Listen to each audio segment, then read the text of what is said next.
نحمده ونصلي على رسوله الكريم أما بعد أعوذ بالله من الشيطان الرجيم একটা বাচ্চা যখন সে ছোট থেকে ধীরে ধীরে বড় হতে থাকে তার মা বাবার যে আচরণ সেই আচরণের প্রভাবটা সেই বাচ্চার উপর পড়ে।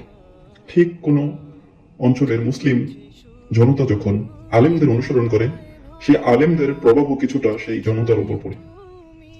এই যে কিছুদিন পর পর ওলামায়ে কেরাম নিজেদের মধ্যে দ্বন্দ্ব লাগে, এর ফলে এই সুযোগগুলো ব্যবহার করে পথভ্রষ্ট গুমরাহি বাতিল ফিরকাগুলো তারা তাদের অনুসারীদেরকে এবং অজ্ঞ সাধারণ মানুষকে বলে, দেখো দেখো মোল্লারা নিজেদের স্বার্থে নিজেদের সাথে কি দ্বন্দ্ব করে, দেখো দেখো এরা স্বার্থপর।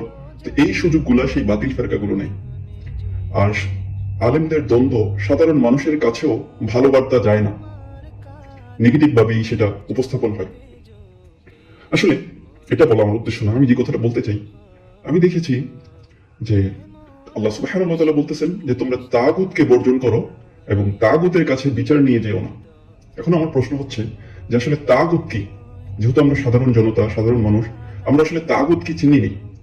এই তাগুতকে চেনানোর দায়িত্ব আলেমদের, কিন্তু ওনারা এই তাগুতের আলোচনা করছে না কেন? ইন্নাদ-দীনা ইনদাল্লাহি ইসলাম, আল্লাহ সুবহানাহু ওয়া তাআলার কাছে গ্রহণযোগ্য দিন হচ্ছে একমাত্র ইসলাম। ইসলাম ব্যতীত অন্য কোনো ধর্ম, অন্য কোনো মতাদর্শ আল্লাহর কাছে কোনো গ্রহণযোগ্যতা নেই। ইসলামে আল্লাহ সুবহানাহু ওয়া তাআলা মুসলিমদের জন্য সকল বিধিবিধান দিয়েছেন।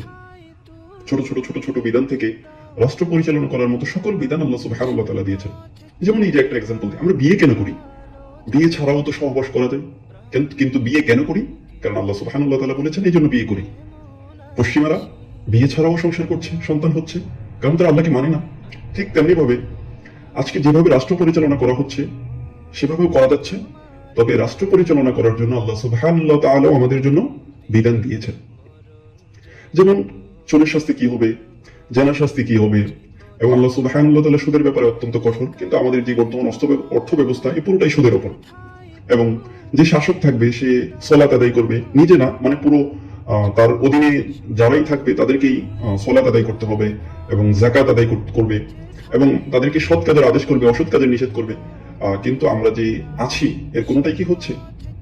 এখন আল্লাহ সুবহানাহু ওয়া তাআলা বিধানের পরিবর্তে কি অন্য কোনো মানুষ বিধান দিতে পারে? আর যদি অন্য কোনো মানুষ বিধান দেয়, শরীয়তে তার হুকুম কি?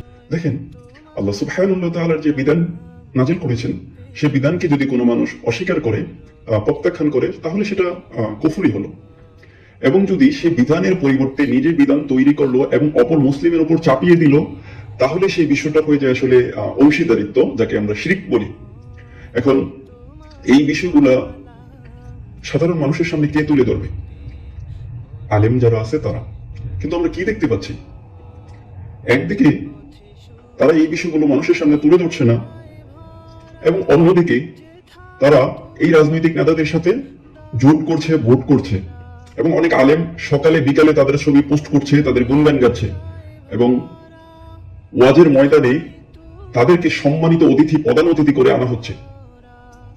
এখানে একটা প্রশ্ন হচ্ছে, ইসলাম তো সেই মানুষকে সম্মান করে যে তাকওয়াবান।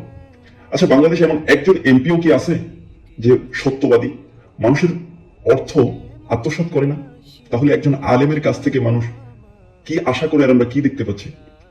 এর ফলে কি হচ্ছে যে তারা এই প্রচলিত বিধিবিধানের শাসনের ব্যাপারে তো কথা বলছেই না, উল্টা তারা জোট বোট করে রাজনৈতিক নেতাদের সাথে মিলেমিশে একাকার হয়ে গেছে। ফলে সাধারণ মানুষের কাছে যে মেসেজটা যাচ্ছে যে আসলে প্রচলিত ব্যবস্থার সাথে ইসলামের কোনো সমস্যা নেই, থাকলে তো আর এই আলেমরা এদেরকে প্রধান অতিথি বানাতো না, এদের সাথে জোট ভোট করতো না।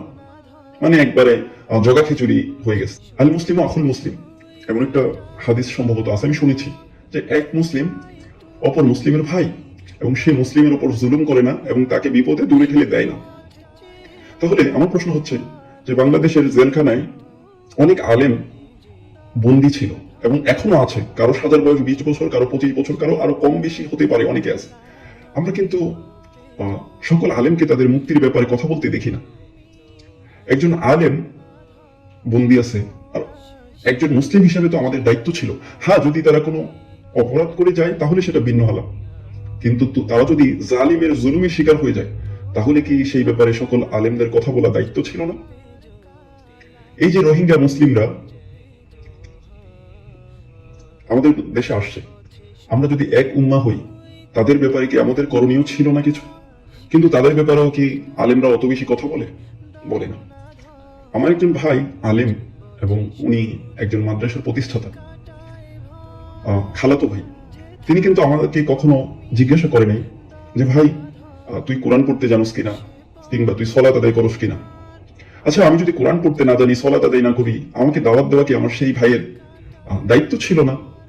একজন আলেমের দায়িত্বের মধ্যে পড়ে না যে তার আত্মীয় স্বজনকে, পাড়া প্রতিবেশীকে সে দাওয়াত দিবে?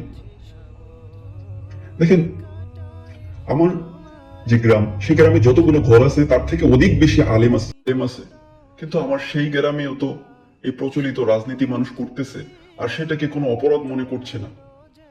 দেখেন, একজন আলেমের কি দায়িত্ব? আমল বিল মারুফ নাই আনিল মুনকার, সৎ কাজের আদেশ করবে, অসৎ কাজের নিষেধ করবে, যদি এটা সকল মুসলিমের দায়িত্ব। কিন্তু আলেমরা তো এই বিষয়ে অধিক হকদার। তারা তো মানুষকে সতর্ক করবে যে প্রিয় ভাই, আমরা আল্লাহ সুবহানাহু ওয়া তাআলার বিধান ব্যতীত অন্য কোনো বিধান মানতে পারি না, তোমরা এই রাজনীতি করো না। দেখেন, আজ মানুষগুলো সলাত আদায় করছে না, তারা কোনো গুনাহকে গুনাহ মনে করছে না, এবং কি এই জঘন্যতম কুফরিকেও তারা কিছুই মনে করছে না। একজন আলেম, যিনি আলেম, ওনার অন্তর কি ব্যতীত হয় না? আমাদের রাসূল সাল্লাল্লাহু আলাইহি সাল্লাম তো তার উম্মতের জন্য কান্না করতে করতে তার জীবন পার করে দিল। যারা তাদের উত্তরসূরি বলে, তাদের অন্তরে কি ব্যতীত হয় না? আজকের এই অবস্থা দেখে আমরা যা জাহান্নামের পথে ছুটছি, এটা নাকি সেই সময় যে সময় একজন মানুষ তার হাতে জ্বলন্ত অঙ্গারের আগুন রাখাটা সহজ হবে, কিন্তু তার ঈমান রাখাটা এর থেকেও বেশি কঠিন হবে। তাহলে ওলামায়ে কেরাম কেন মানুষেরকে সচেতন করছে না? মসজিদের মিম্বারে এবং ওয়াজের ময়দানে করছে, সেটা তো কাজে আসতেছে না। প্রতিটা আলেম যদি তার আত্মীয় স্বজন, তার কাছের পাড়া প্রতিবেশীকে ভালোবেসে আদর করে কাছে টেনে তাকে দাওয়াত দিত, তাহলে মানুষগুলো তো আর এত বেপরোয়া হতো না। অধিকাংশ মানুষ কোরআন পড়তে জানে না, সালাত আদায় করে না, গান বাজনা এবং হারাম সম্পর্ক কোনো কিছুর তোয়াক্কা করছে না। আচ্ছা, সেই মানুষগুলোকে কি আল্লাহর সামনে জবাব দিতে হবে না? তাহলে একজন আলেম, তিনি তো যখন কোনো অন্যায় দেখবে তখন তো তিনি সৎ কাজের আদেশ করবে, অসৎ কাজের নিষেধ করবে, তাই না? কিন্তু যখন সেই মানুষগুলো তাদের মতো চলছে, আলেমরাও দেখতেছে, তখন সেই মানুষগুলো মনে করছে না, সেই সঠিক পথেই আছে, সেই সঠিক পথে আছে। দেখেন, যে মানুষগুলো মরতেছে আর প্রত্যেকটা মানুষই বলতেছে সে আল্লাহ তাকে জান্নাত দিক, আমরা চাই যে আল্লাহ প্রত্যেককে জান্নাত দিক, কিন্তু সত্যিকার অর্থে কি সকল মানুষ কি জান্নাতে যাবে? আবার আসি শাসকদের উপর। আমি বলছি না যে শাসকদেরকে কাফের, মুরতাদ এগুলো বলে তাদের সাথে দ্বন্দ্বে জড়ানো, কিন্তু আমি বলছি তাদেরকে কোরআনের আয়াতগুলো পেশ করেন যে প্রিয় ভাই, আমরা মুসলিম, আমরা আল্লাহ সুবহানাহু ওয়া তাআলার বিধানের পরিবর্তে অন্য কোনো বিধান দিয়ে শাসিত হতে পারি না এবং শাসন করতেও পারি না। যদি করি তাহলে আমাদের অবস্থা প্রচন্ড রকম ভয়াবহ হবে। আমরা কোরআনের আয়াতগুলো দিয়ে তাদেরকে নসিহা করি, তাদেরকে দাওয়াত দেই। যখন তারা দাওয়াত না গ্রহণ করবে, একটা পর্যায়ে আমাদেরকে কঠোর হতে হবে। তাদের যে শরীয়তে হুকুম, আমরা সেই হুকুম তাদের সামনে তুলে ধরব। এবং যারা এই যে সাধারণ মানুষ আজ প্রচলিত ব্যবস্থাকে কোনো অপরাধী মনে করছে না, একজন আলেম তো ওই মানুষগুলোকে বোঝানো উচিত যে প্রিয় ভাই, আমরা মুসলিম, আমরা আল্লাহ সুবহানাহু ওয়া তাআলার বিধান ব্যতীত অন্য কোনো বিধান দিয়ে শাসিত হতে পারি না। তুমি যদি তাদের সাথে সহযোগী হও, তাহলে তুমি ওই অপরাধের কিছুটা অংশীদার হচ্ছ। কিন্তু আমরা এগুলা দেখতে পাচ্ছি না। আজ আমাদের এই অধপতন, আমার মনে হচ্ছে যে আলেমদের এই উদাসীনতা। দুনিয়াকে আমরা এমন ভাবে আঁকড়ে ধরেছি যে আমরা আল্লাহ সুবহানাহু ওয়া তাআলার কোনো বিধিবিধান মান্য করছি না। যেই জমিনে, যেই দেশে মানুষের জন্য হাঁটা যায় না, মসজিদগুলোর অবস্থা দেখেন, ফজরে কোনো একটা দিন গিয়ে দেখেন মসজিদগুলো ফাঁকা, তাহলে আল্লাহ সুবহানাহু ওয়া তাআলার সামনে কি তারা জবাব দিতে হবে না? এই যে এই অবস্থা, আমরা জাহান্নামের দিকে ছুটছি। কোথায় আলেমদের অন্তরে দরদ, কোথায় তাদের অন্তরে ব্যথা? আমাদের রাসূল সাল্লাল্লাহু আলাইহি সাল্লামের উত্তরসূরি তারা দাবি করে। আমাদের রাসূল তো আমাদের জন্য সারাটা জীবন ব্যতীত হয়েছেন, তাহলে তাদের অন্তরে কোথায় ব্যথা? তারা কেন আসছো? আমি জানি না কথাগুলো কিভাবে বলেছি। যদি ভুল বলে থাকি, আল্লাহ সুবহানাহু ওয়া তাআলা আমাকে ক্ষমা করুন। আর যদি সঠিক মনে হয়, তাহলে যারা আলেম আছেন তাদেরকে প্রশ্ন করুন, আপনারা আপনাদের দায়িত্ব পালন করছেন কিনা। আমি বলছি না যে সকল আলেম উদাসীন, কিছু আলেম অবশ্যই আল্লাহর পথে মানুষকে ডাকে। দেখেন, আমার কাছে একজন আলেমের মূল্য সব থেকে বেশি। আমার কাছে কোনো প্রধানমন্ত্রীর মূল্য নাই যে প্রধানমন্ত্রী আল্লাহর বিধান ব্যতীত অন্য কোনো বিধান দিয়ে শাসন করে। আমার কাছে কোনো মন্ত্রীর মূল্য নাই। আমার কাছে পৃথিবীর কোন ধন সম্পদশালী ব্যক্তির মূল্য নাই যদি সে আল্লাহর আনুগত্যশীল না হয়। আমার কাছে সেই মানুষটার মূল্য আছে। তবে ওই আলেম নয় যে আলেমকে লক্ষ লক্ষ মানুষ অনুসরণ করে, লক্ষ লক্ষ মানুষ তার ফ্যান ফলোয়ার, কিন্তু যে আল্লাহ সুবহানাহু ওয়া তাআলার পূর্ণাঙ্গ বিধান মানুষের সামনে তুলে ধরে না। আমার কাছে ওই আলেমের মূল্য আছে যাকে কেউ চিনে না, যার কোনো সমাজে ক্ষমতা নাই, যাকে অনেক বেশি মানুষ মূল্যায়ন করে না, কিন্তু সে আল্লাহ সুবহানাহু ওয়া তাআলার বিধানকে পরিপূর্ণভাবে মানুষের সামনে তুলে ধরে।